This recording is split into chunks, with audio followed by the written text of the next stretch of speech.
Hello, everyone, and welcome. We've got a few folks in. We'll be getting some others along the way. This event is being recorded and will be posted to B&G's YouTube channel by tomorrow. And we hope that you would share it with other people as well. Typically, we get a lot more views after the fact than we do during the webinars. But you are the lucky ones who are here to be part of this live because you get to ask questions as we go. And as we get into the program tonight, there'll be a point where I will remind you, but at any point you want to type in a question, use the Q&A function at the bottom of your screen, typically, and you'll see the Q&A and you can click on that, type in a question, it will come to me, and then at the appropriate time, I'll sort of sort through those and ask them of our panelists, and we'll get answers to those for you as well. I trust that most of you know something about Baptist News Global because you found your way to us.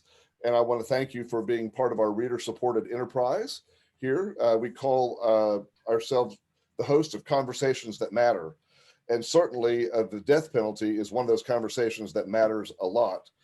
It is a hot topic not only in Virginia, but also across the country this year, as there is brewing one of the strongest efforts on a federal level to repeal the death penalty that we have seen in a long, long time.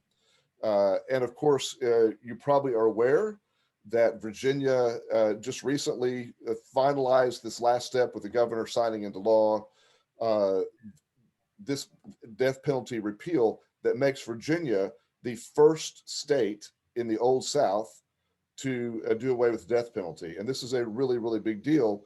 And we'll talk about that, why that matters. But if you look at the statistics about where the death penalty is used and how it's used, the southern states are heavily involved in this. I'm coming to you tonight from Dallas, Texas, and we are one of those top execution states here as well, and way, way up there in this, and certainly a legacy of that we can talk about as well. So let me introduce to you two friends from the Virginia Interfaith Center for Public Policy, Lakeisha Cook and Roberta Oster, who have been featured multiple times in stories that we've run in B&G that have been written by Jeff Brumley, our senior staff writer. And let's take a moment just at the beginning and ask each of you just to introduce yourselves to us so that we know a bit about who you are and how you came to be doing this work as well. Lakeisha, could we start with you? Absolutely. Good evening, everyone. Mark, we're so excited to be here. Thank you again for inviting us to participate and talk a little bit about abolition of the death penalty here in Virginia. I am Lakeisha Cook. I'm the Criminal Justice Reform Organizer at Virginia Interfaith Center for Public Policy. I have been in ministry for 20 plus years, licensed and ordained in the Baptist Church, did ministry on a local level for 20 years, and then felt like God was calling me to do a different work. And so I jumped in and officially started doing abolition work just last fall in September, and was so excited to join the interfaith team and just really excited that I've been able to be a part of such a historic work. So again, thank you for having us. Wonderful. Thanks for that. Yeah, Roberta?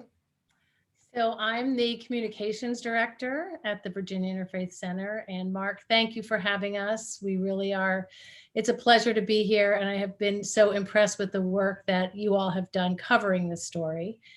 And I am a journalist and spent most of my career as a television news producer, but working with the interfaith community on social justice and economic and racial justice has been an extremely fulfilling, personally fulfilling, intellectually and spiritually fulfilling role. So this has been a journey for me, and to be able to be here tonight with you and celebrate this victory is a gift, and it's a pleasure, and it's been a real learning experience for me. Well, that's exactly what we want to talk about, what you all have learned through this. Maybe the place to begin this conversation is to ask, how is it that the Virginia Interfaith Center came to be involved in this particular issue with the death penalty? Is it something that's been a longstanding issue? Was it new? What's the genesis of all this for your organization? So it definitely is an issue that's been a longstanding issue for Virginia Interfaith. We've had many of our members and faith leaders who have been fighting for abolition for many, many years.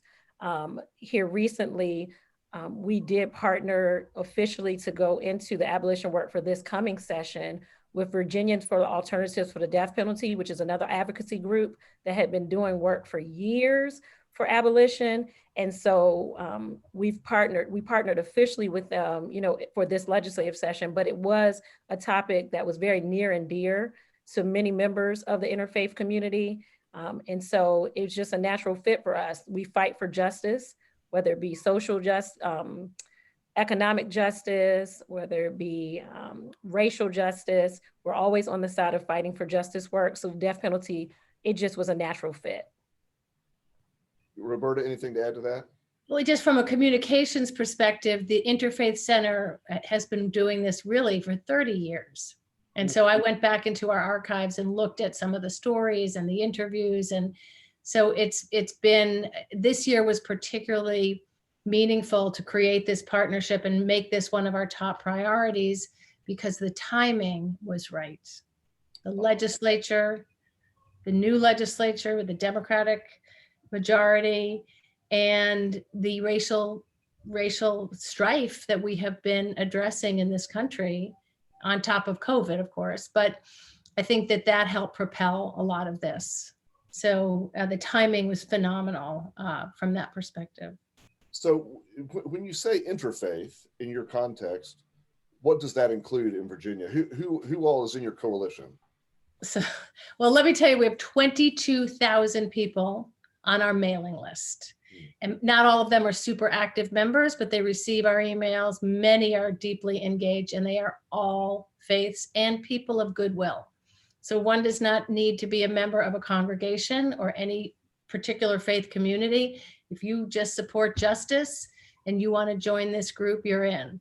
So Christian, Hindu, Buddhist, Muslim, Baha'i, everything, Jewish, every possible faith that you can think of is represented in our group. Now, we have a lot of Baptists. Well, yeah, and I was going to ask, And Methodists. being a Baptist, an ordained Baptist, I believe you said, as well. And I know there's a lot of Baptists in Virginia. There's quite a few. Yeah, I assume that some of us are there as well in your coalition. Absolutely. They make up a good portion of our membership. So yes, they're very active. And the good thing and the really cool thing, I think, with this, the fight that we have for abolition, we were able to pull in some people who weren't active before. They were just passionate about the issue. They saw the work that we were doing.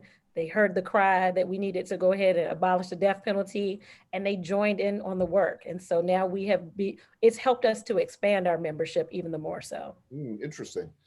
So how is it that you were able to pitch this campaign against the death penalty as a faith issue, as something that ought to matter to people of all faiths or no faith at all? So if that's your audience, seems like you successfully got the message through to them. What was the message? Well, I think a common thread that you find throughout many faith traditions is a belief in human dignity, a belief in justice, a belief in redemption. And when it comes to violence and when it comes to meeting violence with violence, it was a very easy sell. People really responded to the message of us saying, this is a flawed public policy. This is a moral issue. This is a racial justice issue. As we began to educate people and empower them with knowledge of the history of capital punishment, we were able to garner support. It wasn't difficult. Anything to add to that, Roberta? Well, I would add that a lot more college students became involved. This issue resonated tremendously. Our membership skewed older, and we have another pastor, actually, Reverend Jamar Boyd, on our team, who's been bringing in a lot of the college students and involving them in this work. And this hit a lot of them somewhere here, and so that has been of all faiths, and some of no faith official, no religious affiliation. So that's something new. So you mentioned something earlier about this year, the stars were aligned, everything was right, seemingly, to address this. What were the factors that made this the right year for this to be a successful initiative? I think you had several things at play. Sadly, the federal execution spree that we saw happen last year under the past administration on a federal level, it put death penalty as a topic on a lot of people's minds, where before some people may not have really thought about capital punishment too much. When we saw the last 6 months of the last administration, 13 people be put to death, you had more people who were talking about it. And then you couple that with the rallying cry for racial justice, with the killings of George Floyd and Breonna Taylor, because capital punishment is a racial justice issue. There's a disproportionate impact on African Americans with the tie-in to lynching and slavery and Jim Crow. When you're able to educate people and show them that direct connection and talk to them about it being a racial justice issue, and they're already primed to hear about death penalty because you're hearing about it every time you turn on a TV or a radio, it just created, I hate to call a perfect storm, but it gave us the momentum so that people would be more apt to join in to push for abolition in Virginia. Interesting. Yeah, Roberta? Just to add to that, I think people felt like this was something they could really do. They could write letters to their legislators. They could protest. They could write to their friends. They could get people involved. They could call their legislators. I think there's so much anxiety and so much injustice, and especially racial injustice in this country. And working on a real campaign with a real bill number in a legislature that was going to be voted on helped people focus, I think, some of that energy and frustration and dream of fighting for justice. So how is it that this bill came to be in the General Assembly this year? I assume that was brought together by legislative interests, not necessarily from advocacy groups, but what's the history behind how it came to be? This wasn't the first year for abolition bill in Virginia. There have been bills in the past that have gotten some momentum, but just haven't been successful about crossing the finish line. And so we were very grateful this year that we didn't just have one bill, but we had two. We had a Senate bill, Senator Scott Surville, who has been very much an advocate for abolition over the years.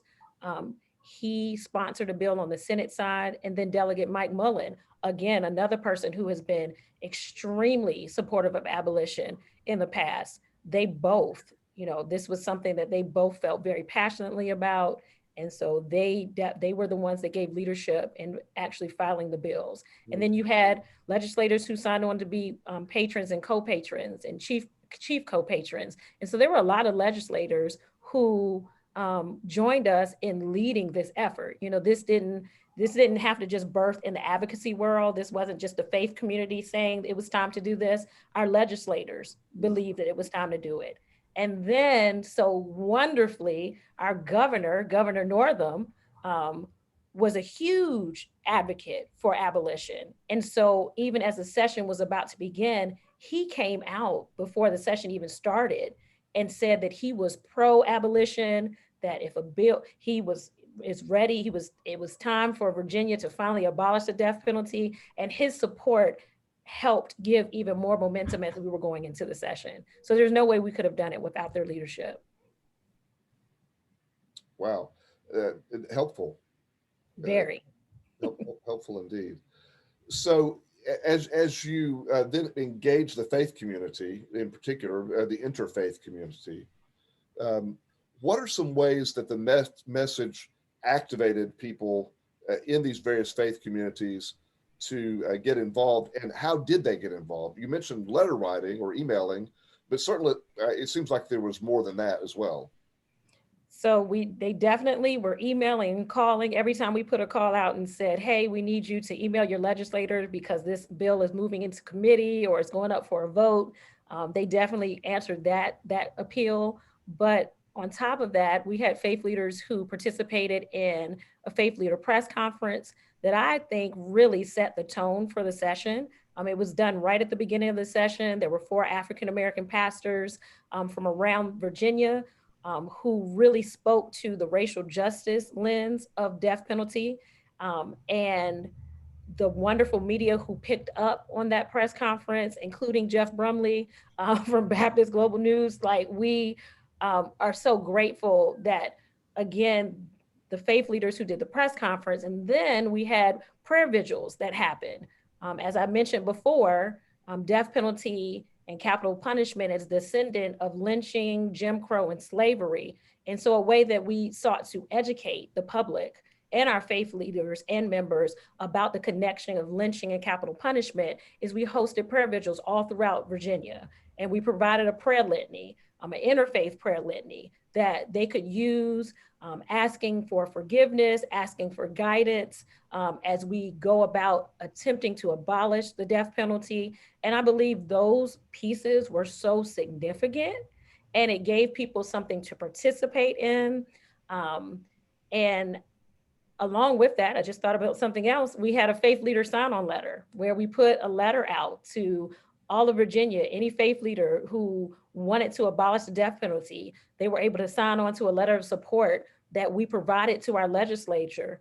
And over 430 faith leaders signed on to that letter. So what a powerful statement that is for our legislator to get this letter that has all of these faith leaders who have signed on to say that they believed it was time for abolition to happen. So we could not have had this victory without the faith community that came behind us when we said it was time to do the work. Wow, great, great. Roberta, anything to add to that? Yes, I think Lakeisha's campaign was quite brilliant because it was emotional, it was also intellectual, and it was visually interesting. So for me, trying to get the word out, she organized 5 separate vigils on the same day on Friday, January 22nd, which is the end of our lobbying week that we engaged hundreds of people all across Virginia. And at each location, it was socially distant. So I think, limited it to 25 people. And then we had other folks online. We ran each one live on Facebook. We had photographers at each location, volunteer photographers. We had faith leaders, and they were standing at a site where people were lynched. Or for example, in Richmond, Lakeisha's was at the state penitentiary where people were executed. And so there was this heavy history in the air at these different locations. And so people there, so the media covering them also felt the authenticity and the emotion of it and the history. And I think that was really ingenious. And we organized it, but each location, each faith leader took ownership of each. Danville, Richmond, Alexandria, across Roanoke, I think, 5 different locations. And so they were locally organized. We just put the word out and publicized it. And Lakeisha wrote the litany. So we have Lakeisha's a Baptist minister. We have 4 other pastors hosting these vigils. And we have journalists who are actually experiencing, some people were in tears as people went around and named people who had been lynched there, talked about the history of that location, and said a prayer and connected legislation with spirituality. And so I thought, from a communications perspective, that was probably one of the most powerful tools to get the word out. There's not much more you can say when you're standing in a place like that. Well, and sadly, there are plenty of locations you can choose from that are lynching sites with historical reference. No shortage. And, yeah, one other thing I would add too is that Lakeisha was able to explain, and I would love for you, Lakeisha, to expound on it here, this historical connection with Virginia's history of lynching. When you really understand why we started capital punishment, it is so chilling. And many people really didn't know. They kind of know in the abstract that it was, disproportionately African Americans who were murdered. But Lakeisha, could you explain a little bit of that history? Because that, I think, was one of the most powerful lessons that you were able to share. Absolutely. Many people are aware that lynchings in our country, a vast majority of them happened in the southern region of our country. Mark kind of alluded to that earlier, that sadly, when you look at the numbers and the statistics, the numbers in the South were so much larger than other places. Virginia, our numbers are not quite as high as other southern states. And the reason why our numbers are not as high is because when the public began to outcry about lynching and they started putting pressure on the current legislator during that time, that they didn't want lynchings to happen anymore. The legislature here in the Commonwealth made a decision to stop lynching and traded in lynching for executions. And so the execution numbers in Virginia are quite high, while our lynching numbers are low. And the reason that is because we just stopped lynching and started doing state sanctioned executions. So it's awful. And again, like Roberta said, it's not something a lot of people even realize. So when you really start educating people about that, the fact that Virginia, when you go from 1608, we were the first place in our country to ever execute anyone, all the way up to 2021, Virginia has the highest numbers of executions. That is horrible. I mean, it's just deplorable. And so when you look at that, and then you start looking at the innocence factor and the fact that we have executed, we've had way over 100 people who have been exonerated from death row because they have been found to be innocent. We know that this is a flawed public policy. And we know we cannot trust. We're humans, we're flawed, we're going to make mistakes. So death should not be the answer. That can't be it. And so it was time. So yes, that's the history of lynching and executions and capital punishment in Virginia. Well, thank you. And there's so much of this that the average people like us don't understand because we've not been taught this, Right. Certainly in our own journey through American history, or those who live in Virginia, and same thing here in Texas as well. This is a good segue to a question someone's asking. That's one of the things I wanted to talk about anyway. Clearly, not all religious groups got behind you on this. There are some religious groups that are actually pro capital punishment as well. How does religious affiliation play into your views on capital punishment? I will say, from my personal experience, specifically in the campaign that was done here in Virginia, we did not get a lot of pushback from religious groups.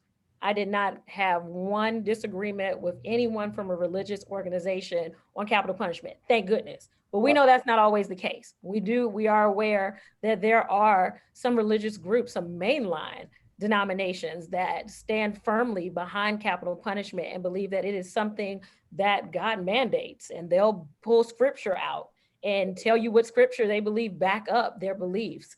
And so, for me, it's not something that I believe. I don't believe that's how God loves. I don't believe that God intended for us to make the decision regarding if someone should live or die.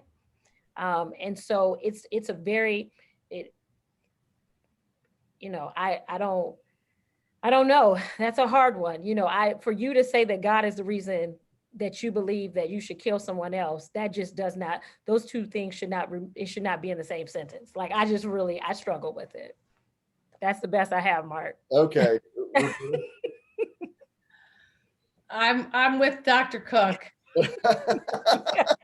Yeah, it's just so difficult. And it's amazing to me Because I think we know, Mark, that you can almost find a scripture to back up anything. You Right. know, if you really want to back it up, you can find a scripture to in the Bible to try to back up a belief. And so, you know, I do not believe that God would have that to happen, especially one thing that I know people cannot argue against, and we did find this because when the bill came up on the Senate floor and on the House floor, of course it was met with opposition. But what you never hear anybody try to argue against is the innocence argument. When you start talking to people about how many people have been exonerated and found to be innocent on death row, there's really nothing you can say against that. When you start lifting those statistics up, and these are just the people we're aware of, Right. you know, as we continue to do more research and look at DNA and start really digging into some of these cases, that number is going to continue to go up. And so how in good conscience can we continue a policy where there is a good chance that we could be executing and taking the life of someone who is innocent? Right. And I think we have found that oftentimes within Christianity, at least, I can't speak to the other world religions, but Yeah. within Christianity, your view of the meaning of the atonement has a lot to do with how you understand capital punishment. Yeah. If you are believe in penal substitutionary atonement, and you know God's wrath is satisfied by Jesus' death on the cross, Yeah. then suddenly you can justify capital punishment in a Yeah. way that I think is too easy Yeah. to get to, and that's exactly what I think you're talking about here. Yes, absolutely. Thank you, Mark. So, what comes next? You've got this bill signed. What's going to happen to the people who are on death row in Virginia? So we currently have two African-American men who are on death row, Thomas Porter and Anthony Juniper. And so their sentences will now be commuted over to life in prison without parole. So they will be removed from death row, and they will spend the rest of their lives in prison. Okay. Yeah. And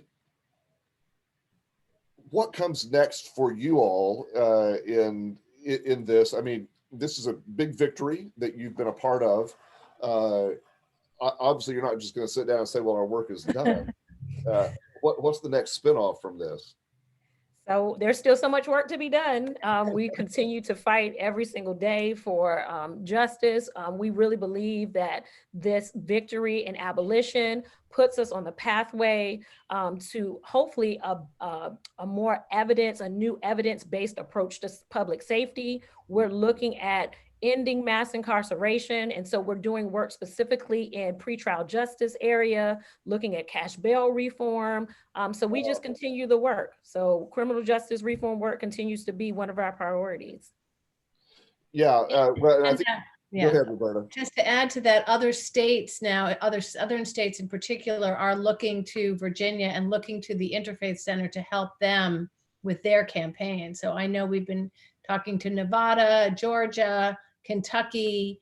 Lakeisha's getting calls all the time from similar organizations. So I think we have a lot of work to do on, and we don't usually do national campaigns, right? We are totally Virginia focused, but because this was such a important, pivotal, historical event, we are engaged in helping on the national level, just sharing what we have learned from our campaign. Well, that's exactly the next thing I wanted to ask you about, because that's really a big issue for anyone who's outside Virginia, is what can these other folks in other states learn from your experience? You've been there, done this, you have a successful effort. What's transferable? What advice are you giving folks? So, I mean, I think one of the biggest lessons that everyone can take from what we learned in Virginia is that this is a collaborative work, and that, you know, you need everyone in order to make this victory possible. We believe that the faith community played an important role in abolishing the death penalty, but we couldn't have done the work alone. We had advocates, we had other advocacy groups that joined into the fight. We had prosecutors who came on board and said that they were willing to lend their voices to abolition. We had victim family members who spoke up against the death penalty. And so for us, we know And we always knew, but this just helped to provide us even more evidence that it is a collaborative effort and we can do so much more together than we could ever accomplish apart. And when we unite our voices toward one common goal and one common cause, there's nothing that we can't accomplish. So I'm trying to remember the stats here. You'll have to remind me. How many states have already repealed or done away with the death penalty? We're 23. You're number 23. I couldn't remember if it was 23 left or 20. I knew it was 23 something. Yeah, we're number 23. So we still got some work to do. Yeah. And on a federal level. Remaining, right? Right. And we've got to get the federal level to stop. So as the states fight against death penalty, we need President Biden and the current administration to stop executing on a federal level also. Well, there seems to be a significant move toward this addressing the federal death penalty issue, more than I've seen in my lifetime, perhaps. And even among, we've had some stories about conservative folks, really, political conservative folks who oppose the death penalty, or religious conservative folks who oppose the death penalty.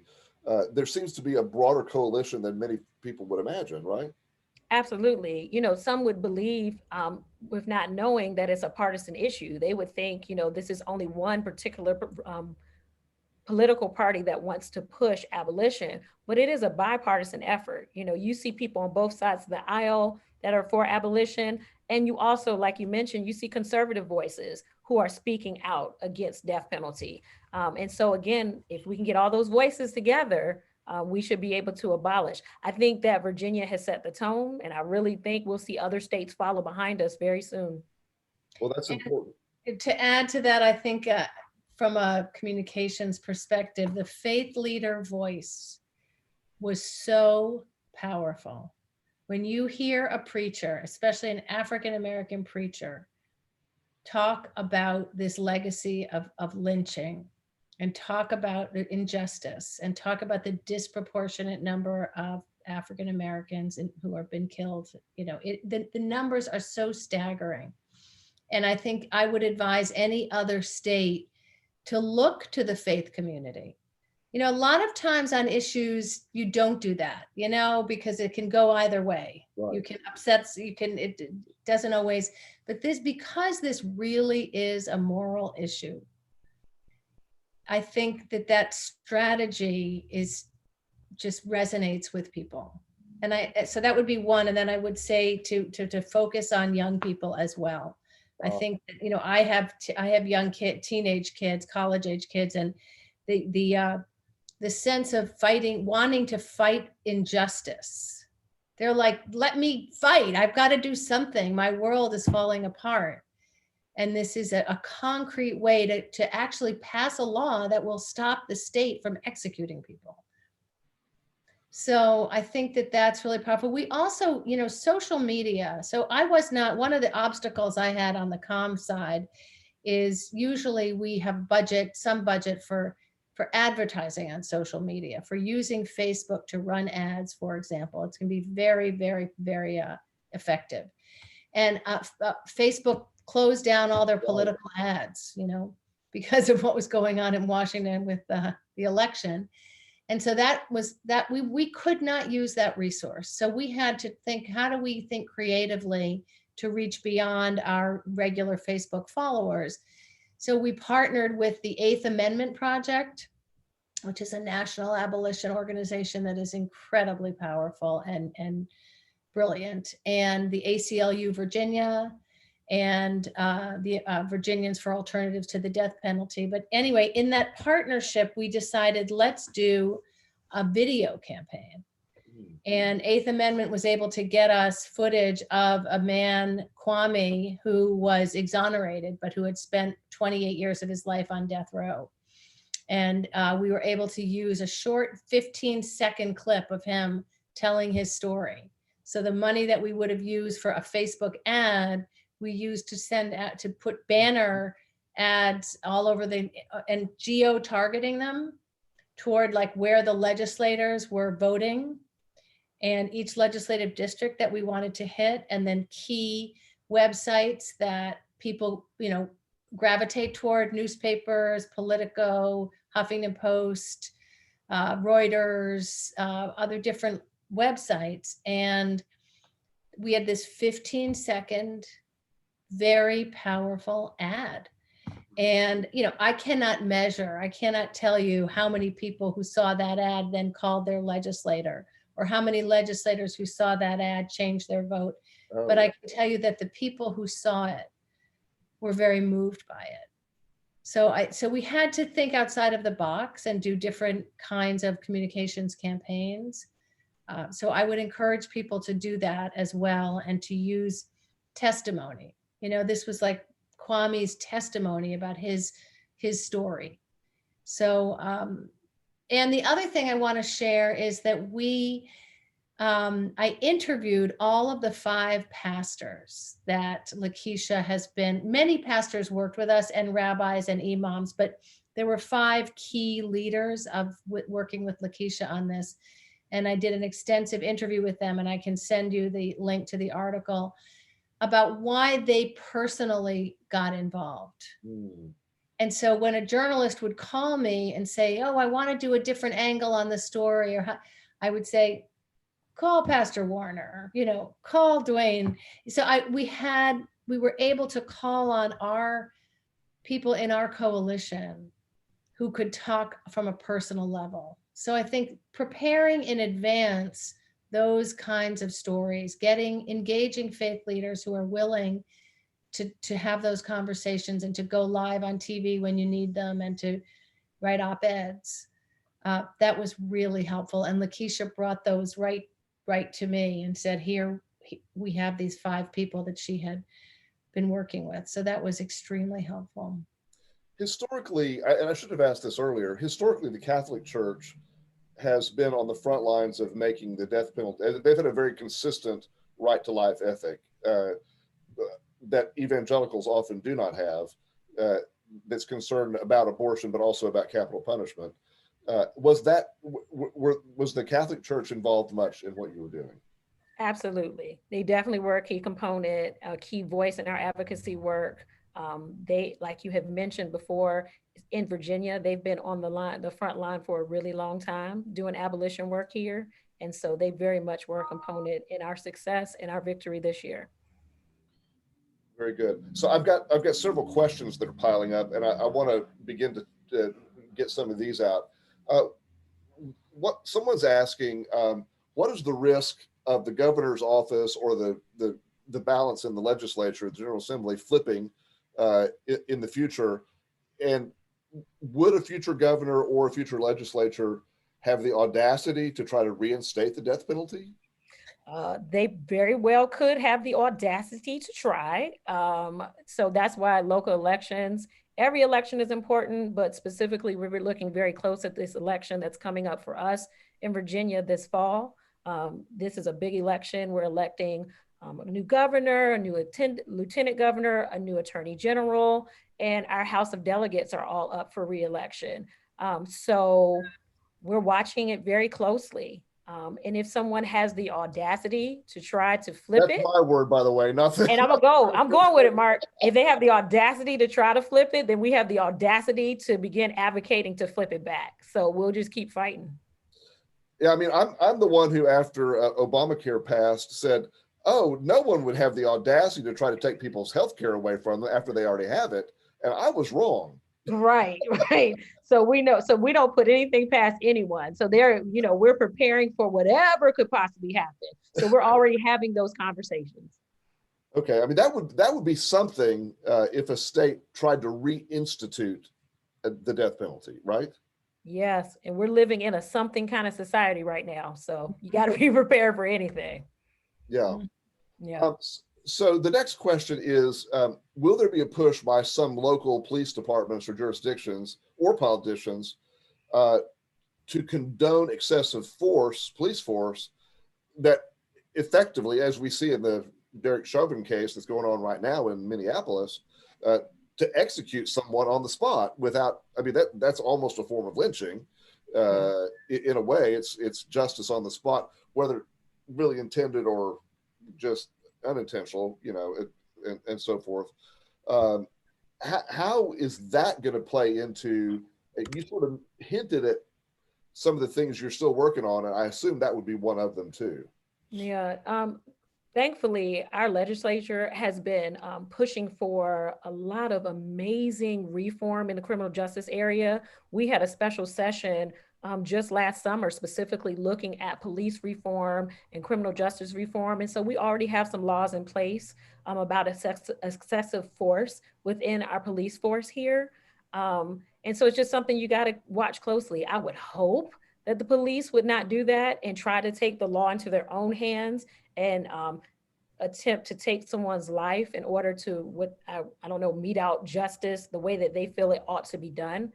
I don't believe that would happen. We have a really great police force here, but again, we just continue to work and we continue to put policies in place that will protect the people. Yeah, Roberta? I think Reverend Cook got that one.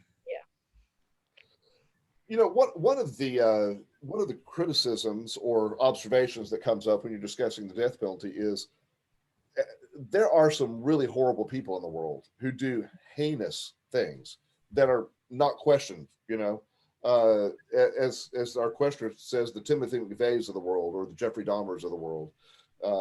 Certainly an exception to the rule, but demonstrably tormented people who do exceedingly horrible things. Yeah. And one of the critiques about doing away with the death penalty is, don't those people deserve, deserve this? And how do you answer that question? 'Cause I'm sure you have to have been asked it. Yeah, for me, I don't believe anyone deserves death. I believe that there are other ways in which we can attempt to address the horrible things that people do and the horrible choices that people make. I think you get on a very slippery slope when you start trying to put exceptions into policies. And so for us, it was no question. It was a complete abolition with no exceptions. And that when you have those types of cases, you still, our judicial system still has options. You know, it's not that these people get off easy.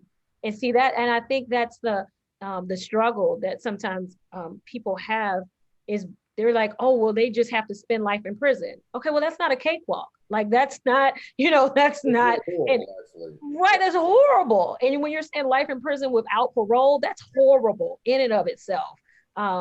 And so again, I just believe it's a very slippery slope when you start trying to put exceptions on it. And it's just not something that we were willing to entertain. I get what people are trying to, what they're saying. I get it, but no. As a believer, and I have to speak to this from a personal place, as a believer, I just believe that redemption is possible. And I believe that God can change anyone. I believe that, change can happen, redemption can happen, forgiveness is possible. And that it is not on us to decide when a person's life should end. I believe that God has that control, and that's not something that we should even try to insert ourselves into. And so, yeah. That's a pretty good sermon, Reverend Cook. All right, I'm gonna take it on the road, Mark. I think, as they say, I think that'll preach. Yeah. All right. I would like to add to that. I'm Jewish, and my faith teaches me exactly what Lakeisha just said. And my rabbi would say the same thing. It is not up to us, it's up to God. Right. We are not God. We have no right to do that. So for me, it's an absolute and no exceptions. And I think it's not just you, it's many, many, many faiths see that in a very clear, that's very clear. And yet we know the criminal justice system in most parts of America is all about retribution and very little about redemption or rehabilitation at any level. Yeah, we're working on that. My synagogue does have people who volunteer in prisons. And I know I have friends from my church organizations who do the same. I think we faith organizations have to do their own work to be available to people who are in the system, but the system is flawed. Yes. The system is deeply, deeply flawed. And this is just the beginning. In fact, there was an op-ed in yesterday's Richmond Times-Dispatch by Michael Paul Williams. And he spoke about, yeah, we're glad this passed, we needed this, but this is just the beginning. And he quoted Brian Stevenson. Oh, yeah. Been, the most eloquent, I think, on this issue. And the stories are so heartbreaking of innocent people convicted and spending most of their lives in jail. And we have so much work to do. I mean, it's almost like we can take a breath and we can say this was a victory, but it's a long journey for justice. Well, right. And again, I'm sitting in Dallas where we had a previous district attorney who infamously wrongly convicted intentionally people of color for a long time. And this is where the Innocence Project That's has right. done tremendous work here with dozens of exonerations along the way. And we know there is a racial element to this that has just been accepted for so long, right? Yeah, absolutely. There's like Roberta said, and like you have said, there's a lot of work that needs to be done. And I will add to that, there's work that needs to be done in the system in and of itself, but I believe that there's a systemic issue before people even reach the system that we need to start addressing. Because when you look at those people who are on death row and those people who commit some of these heinous crimes, they have a history of trauma. A lot of them have a history of abuse. There's a lot of developmental disabilities. There's mental illness issues. There are things that we can do beforehand. Like there are issues that need to be addressed beforehand before people even get into the system. Addressing the school to prison pipeline. Like there's issues that need to be done even on a school level to start dismantling the system before people even get into it. So I'm going to combine two other questions into sort of one, because they're sort of two branches of the same idea. Okay. What data, sorry, I have sirens outside my window. Something's going on out here. Okay. What data do we have access to about other states that have abolished the death penalty? What's happened there after that, after they've done that? Have bad things happened? Have good things happened? Have more people been found guilty? What's the result? So I can't speak specifically to data regarding other states that have passed abolition, but what I can speak to is the research that has been done about death penalty and capital punishment has shown that death penalty and capital punishment is not a deterrent to crime. So those states that have capital punishment as an option, they don't have less crime than a place that doesn't have capital punishment as an option. So it's not like people just stop committing crimes just because capital punishment is an option. So it's not a deterrent. So, because there are people who we're starting to hear it, like now that capital punishment is not here, people are going to start doing more horrible things. And I have not seen any data out there that supports that. So I wish I could give you specifics, but I can tell you part of our argument and part of the facts that we armed people with going into the session was there are a lot of studies that are out there about how it's not a deterrent to crime. Yes. Yeah. Indeed. So here's an interesting wrinkle on this. There's new data out this week from Gallup that's documenting that for the first time, religious affiliation in America has dropped below 50% of the population. This is a really significant, it's a trend that's been coming, right? But that seems like emotionally a significant marker. As religious affiliation declines, is that going to make your work as an interfaith center more difficult, or does it change the work of interfaith justice in any way? The fact that there are more nuns in ONES than there are religious people. I think that doing the work that we do is an impossible draw for people coming back into religious institutions and religious work or interfaith or faith-based work.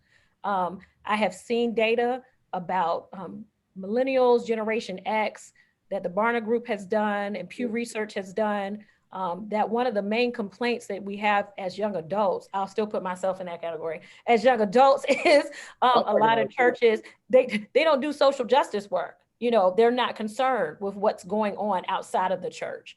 And because there is a desire, like Roberta has said, of young people getting involved in doing justice work, when they see churches that are committed to doing that type of work on a regular and consistent basis, it may be the lure to pull people back in. So when I see data like what just came out from the Gallup poll, I am not discouraged by that, because I really do believe that the work that we do will actually be something that help pull people closer in again. Wow, Roberta, that's well said. I just say from your mouth to God's ears. Right. I think I have heard from my Jewish friends in particular who have synagogues who have social justice committees that they like to affiliate with us because we are nonpartisan. We don't endorse candidates. So yes, we are progressive in our justice work, but we're not political. And it's a wonderful space that people from all political views can come together. And when you join the Virginia Interfaith Center, and I encourage anyone watching who is in Virginia to go to our website and join for free and get our information. We give you a platform. So you can call, you could be a pastor somewhere and say, I need a flyer about the death penalty, or I need fact sheets, or I need to learn about this, or how can I get my congregation to learn how to lobby? And so we are an educational organization, and lobbying is a very small part of what we do. Mostly we are advocacy, outreach. We're in church basements, having coffees, doing talks in schools, doing interviews, and trying to share knowledge and to connect people. So I think that I said what Lakeisha said is really powerful, because and there are others, there's Faith in Action in Washington. There are many wonderful interfaith organizations around the country. I encourage people to look there to find a framework to do justice work. It's very hard to say, okay, let's go work at a food pantry, right? Or let's do, write letters to prisoners. It's very hard. Or let's talk to our legislators. People, it's not easy to do that. But when, as Lakeisha spoke earlier about the power in numbers, working together, when people see what you can do when you connect with an established organization, it's very powerful. So you sparked one last question in my mind, and that is, in these hyper politicized times in which we live, these hyper partisan times in which what I think are biblical issues have been turned into political issues, one way or another. It's very hard sometimes to get through to congregations. And until last July, for the previous 17 years, I was executive pastor of a large Baptist church here in Dallas. And so I've lived this recently as well. And when we began talking about social justice issues, we had people in the congregation said, you can't do that. You're just bringing democratic politics into the church. And what we tried to say was, no, we're trying to bring Jesus into the church for us, or it would be, the prophets or Torah. There's a sense of justice, but any advice on how to help clergy deal with those who say, oh, well, that's a political issue. It's not a religious issue. I think Reverend Cook, you got the answer to that one.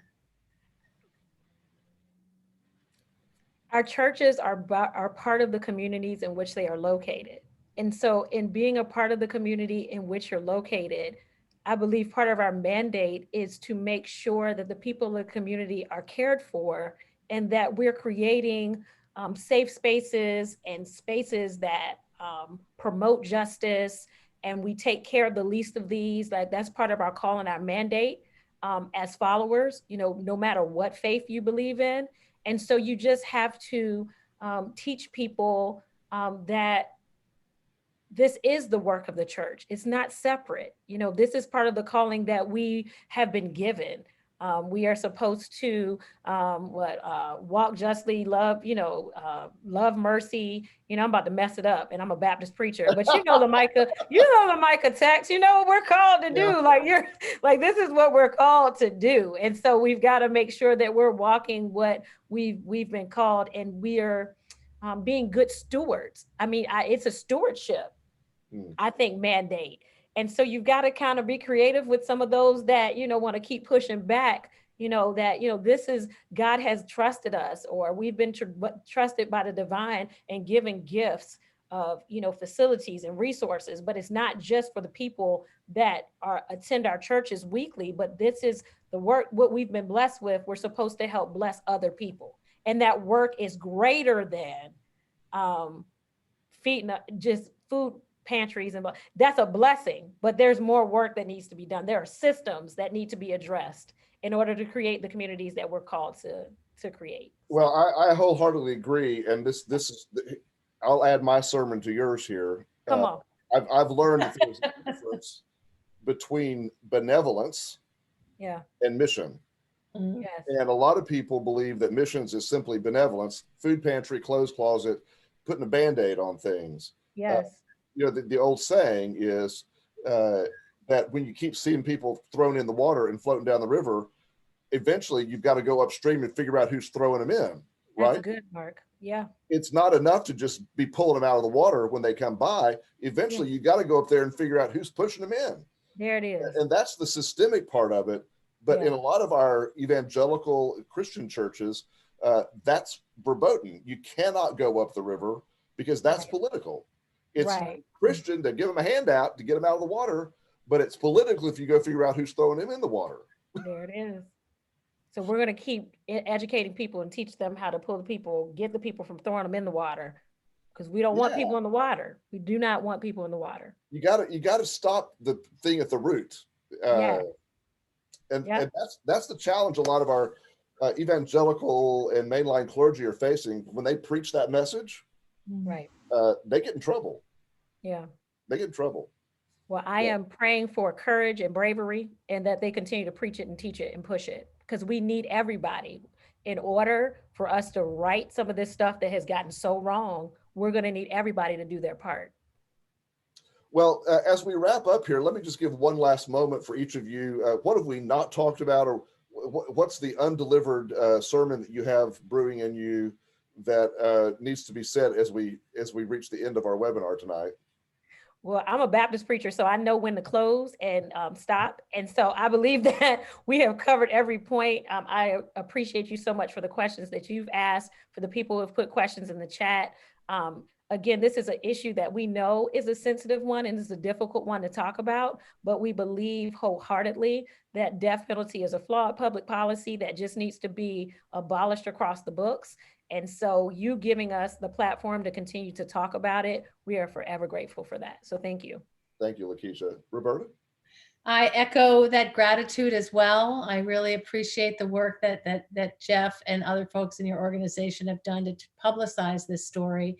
And the other journalists who have been, those are the people I work with to get people like Frank Green at the Richmond Times-Dispatch, who's been covering this issue for 20 or 30 years. And Time Magazine and Whitney Evans, hundreds of reporters who have really jumped on this. So I have gratitude for them. But I would say my closing message is gratitude to these faith communities and these faith leaders. I have learned so much from the imams, the pastors, the rabbis, the priests, and the lay folks who have shared their personal justice journeys with me. So it's a very different way of doing advocacy work through that lens. And I want to just shout out to my colleague and friend, Lakeisha Cook, because having the opportunity to be Lakeisha's communications director on this campaign has really been a very meaningful opportunity for me. So a shout out to my friend Lakeisha. Thank you, Well, thanks to Roberta. you both, and thanks to all who've joined us tonight. And for those who are watching this in the future, would you give us the web address? Yes, yeah, here it is. I'm putting it in right now. Okay. That would be helpful for everyone who wants to go investigate what you've done and what you're still doing. VirginiaInterfaithCenter.org. Okay, that's Check easy. us out on Facebook, on social media. We are VA Interfaith. VA Interfaith. VA Interfaith on Facebook and Twitter, and we're all over the social media. And, you know, you can call us if you want to learn how to get your congregation involved. We're there. We're a resource. Okay, you just got a woohoo from Jeff, so everything. I saw it, and it was in all caps, In all Mark, caps. all caps. Yeah. All right. Thanks everyone for joining us. Good night. All right. Good night. Thank you. Bye. Bye.